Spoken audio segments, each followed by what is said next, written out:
So a few weeks ago, I built a crazy set of Mizuno irons, some JPX 925 forges in different colors and all that. They were pretty cool.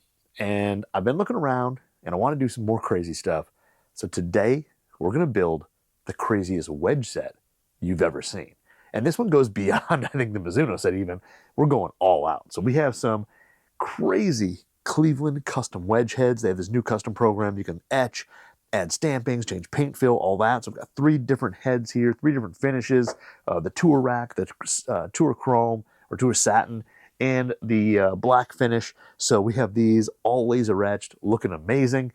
We've actually got some pretty wild shafts from KBS. These are C-taper lights in the rainbow PVD finish. They've got the brushed brush finish to it, and then they put this rainbow PVD over it, which is absolutely awesome. Totally crazy looking. We have 3 of those, and then we've got some really cool lizard skin wrap grips. These are BB49s in a few different colors, so we've got some wild stuff there. And then I actually just went on Amazon and found these crazy kind of like gold flake ferrules and picked up some of these. So this whole set is just going to be kind of totally colorful, totally crazy, but it should still perform really well. So let's get to building this set. I think it's going to be a ton of fun, and I actually can't wait to see how it looks when it's done. All right, so the first thing I like to do is I mark each shaft so I know what is what. So this is for the 50 degree, and we need to prep the tips on these. So this one here, we're going to go through, slide these on, and I take my Sharpie and just kind of mark where the shaft kind of centers on here. That way you can easily sand off the right amount to the tip and prep it when it's ready. And I just take a Sharpie, mark it off there, go to the next one. This is the 56, put it in there, and then that's the way when I do these, I know which one is which, and then when I trim them down, it's easy to know which is which one there. But do a quick little line on there, and that way I know I'm going to have to sand that much of the PVD off in order to have a good bond with the epoxy in the head. All right, so this is my belt sander. I'm going to use this to prep the tips on here. You could, of course, just use regular sandpaper. You don't need, if you don't have a belt sander, do it. Not a big deal. But this will get a little loud, so hopefully I edited it right and it doesn't blow your eardrums out if you're wearing headphones. But we'll just sand the tips on these, get it down to the bare metal. That way we have a good bond with our epoxy. So just leave it light. Doesn't need to be anything crazy.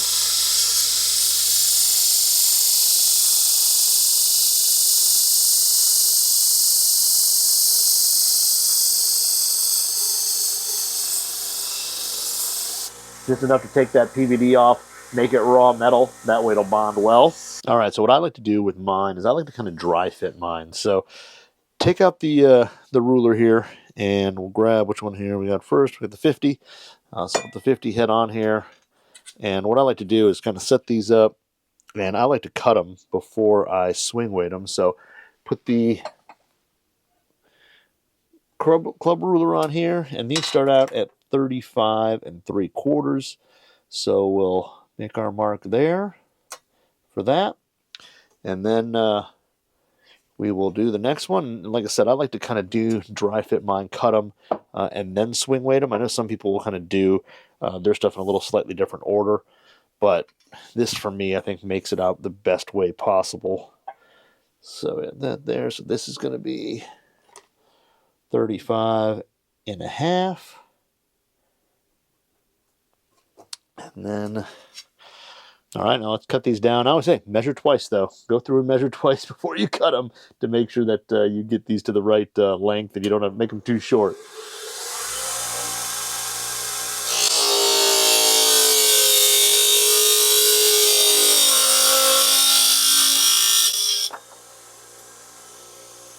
Sand them off. Don't want any sharp edges on there to hurt you.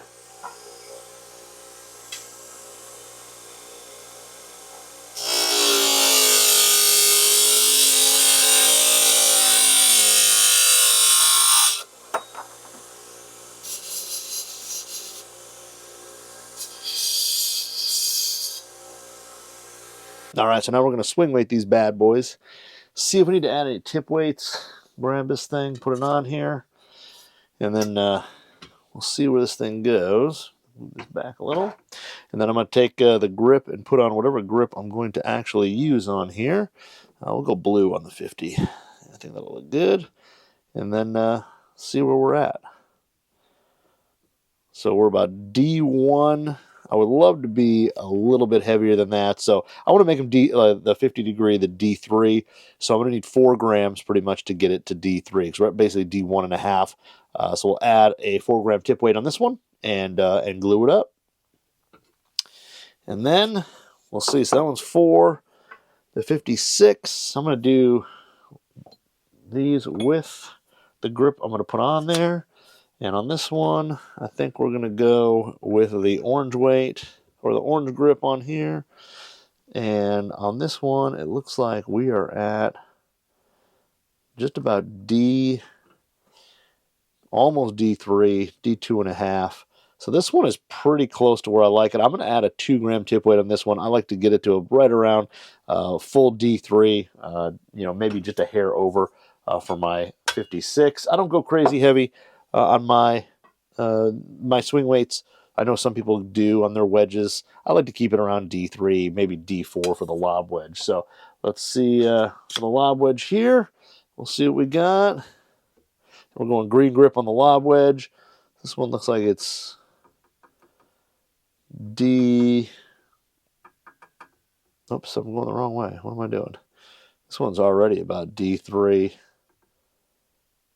So yeah, that one's D3 as it is. So I might add 2 grams of that, maybe make it D4, but that's pretty darn close. So I'm going to make everything right around D3 on this one, and we're pretty darn close with these head weights. So not much tip weights, which is nice. All right, now it's time to glue these bad boys up. I'm using 3M's DP8410NS. This is an acrylic epoxy or an acrylic adhesive that I've been using for a few years now. It actually works really well. It's the weird thing is it's a 10-to-1 mix, so it definitely looks weird when there's only a small amount of the little blue section or blue part and a good amount of the other part. But this stuff is pretty thick, which I kind of like because it takes up a lot of the space in the hosels. I've actually never had a problem with this stuff. I wanted to use 810 from 3M, like the same stuff they use on tour, but it's just crazy expensive. So this stuff is definitely a little bit more inexpensive, and it works really, really well. So just make sure you mix it up, so it's this kind of light blue color, and that's when you're ready to go. And I like to kind of do each wedge individually, just because, I don't know, I don't have to worry about dry times or anything like that. So the first thing I usually do is throw a little bit of epoxy inside the ferrule to help keep it on. It can still get some creep anyway, but I like to put a little bit on there just to help it. And then I'll push this down a little, and then take some of your epoxy there. You don't need to put an absolute ton. This isn't a competition on how much epoxy you can put in the head. But rub it, get it in there, make sure it kind of covers all the walls. And then I like to take my tip weight, put a touch of epoxy inside there to kind of hold it in place so it doesn't rattle around or move around. And I like watching the slow creep down. And then take some of your epoxy here, and we're going on the actual shaft itself. So I like to do both. I know some guys don't. Some guys will just do the hosel or the shaft, and I think either way is kind of fine. I like to make sure everything's coated, so excess off. And then as I go in, I like to kind of rotate it a little bit, make sure everything's coated well as it goes in. And once you're in, give it a little tap, make sure it's seated, and then a little bit of paper towel to wipe off the epoxy. Now this stuff here is definitely a little thicker, so it takes a little more to wipe it off, but it's once you get it off there, it's pretty good. So once it's off there, like I said, you'll maybe see a little residue, but that'll clean up off the ferrule actually really easy when we actually finish it. So let's glue the rest of these up. And then also too with these, the PVD is a little different. Like you can go kind of blue on top, you can go more of the purple on top. I'm going to do this one a little more of the blue and green, and then we'll do maybe one of the other ones with some purple hanging up there. So pretty cool there.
right, so we got to grip these bad boys up.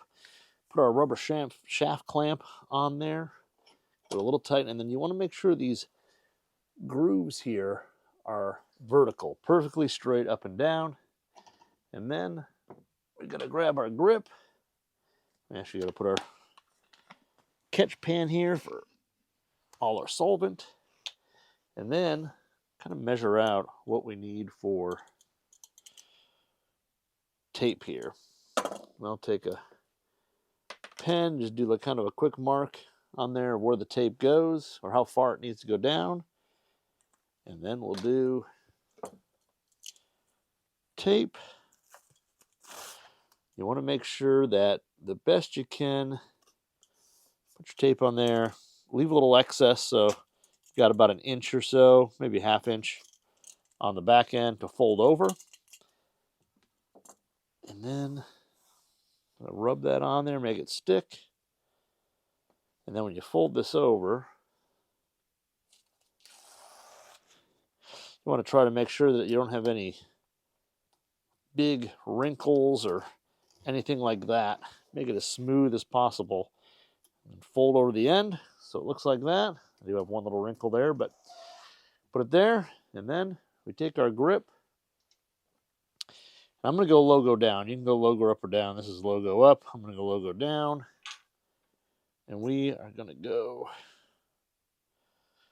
some solvent on here. Plug the end. Put some solvent in it. Give it the old shake. And then pour over the tape. And then one big motion. Get that thing on there. Then take your towel, wipe off the excess. Boom. Grip one, done.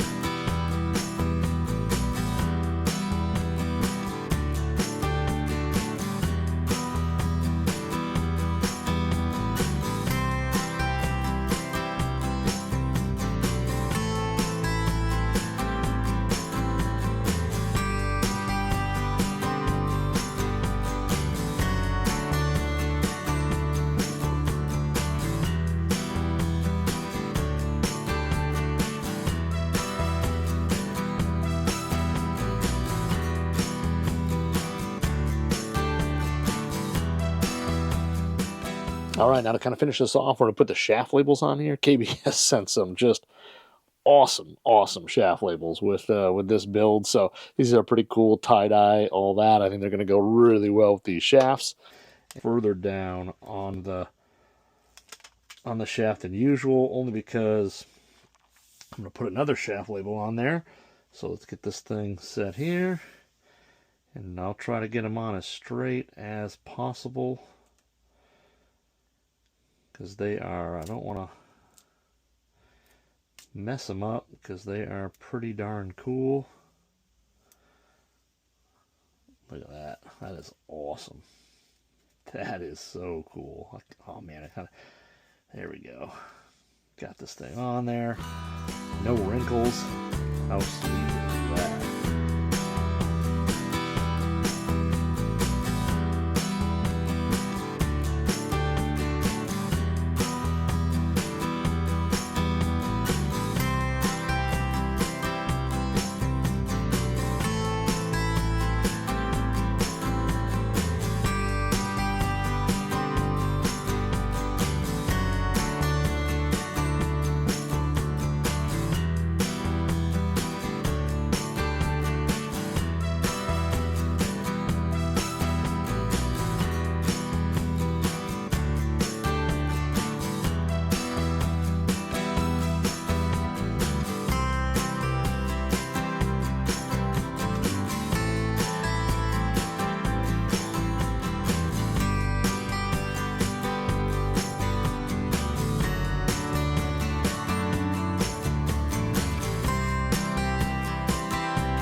All right, so that is building the craziest set of Cleveland wedges ever. I don't think anybody's built anything this crazy. Big thank you to Cleveland, KBS, Lizard Skins for supplying these components, because this is just a wild, cool build. I actually think they look pretty good. I'm excited to go hit them. I don't think they're going to be too distracting or anything. So this is pretty fun, but I think these things will also perform really well. So awesome, wild set of wedges. And have you ever seen a crazier set of wedges?